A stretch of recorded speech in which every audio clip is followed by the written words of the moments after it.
नमस्कार मित्रांनो, स्वागत आहे तुमचं आताच्या ब्रेकिंग न्यूजमध्ये। मित्रांनो, लवकरच भारतातील प्रत्येक मोबाईल फोनमध्ये स्वदेशी नेव्हिगेशन सॉफ्टवेअर म्हणजेच नाविक बसवलं जाणार आहे। सरकार प्रत्येक मोबाईल फोन कंपनीला त्यांच्या फोनमध्ये गुगल मॅप्स प्रमाणेच नाविक ॲप इनबिल्ट प्रदान करावं लागणार आहे असा नियम लागू करणार आहे। सरकारने अद्याप हा निर्णय घेतलेला नाही की ते गुगल मॅप्सच्या जागी नाविक ॲप वापरणार की ते, परंतु ते गुगल मॅप्सला पर्याय म्हणून ते उपलब्ध नक्कीच करून देणार आहेत। एका वरिष्ठ सरकारी अधिकाऱ्याने सांगितलं की सरकार भारतीय डेटा हा देशाच्या बाहेर जाऊ नये याची खात्री करू इच्छितं।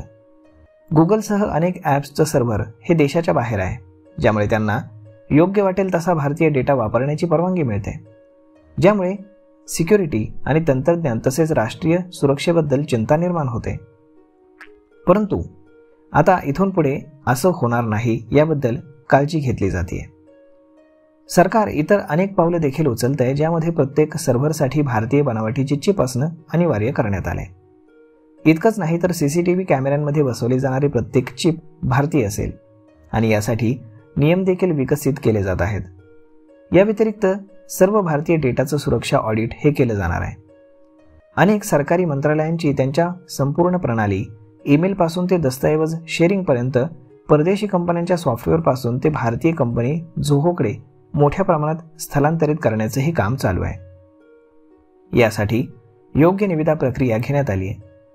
हे काम अचानक या कंपनीला देण्यात आलेलं नाही। जेव्हा भारतीय कंपन्या सुरक्षिततेच्या मानांकनाच्या बाबतीत परदेशी कंपन्यांशी तुलनात्मक आहेत, तेव्हा परदेशी कंपन्यांची निवड का करावी? त्याचप्रमाणे रेल्वे नेव्हिगेशनसाठी लवकरच या ॲपसोबत सामंजस्य करार केला जाऊ शकतो अशी माहिती समोर येते। म्हणजेच आता इथून पुढे गुगल मॅपला नाविक हा पर्याय देखील मिळणार आहे। तर यावरती आपलं मत काय हे तुम्ही आम्हाला कमेंट करून नक्कीच सांगा। आणि जर हा व्हिडिओ तुम्हाला आवडला असेल तर आपल्या जवळच्या मित्रमंडळींसोबत देखील हा व्हिडिओ तुम्ही शेअर करायला विसरू नका। धन्यवाद।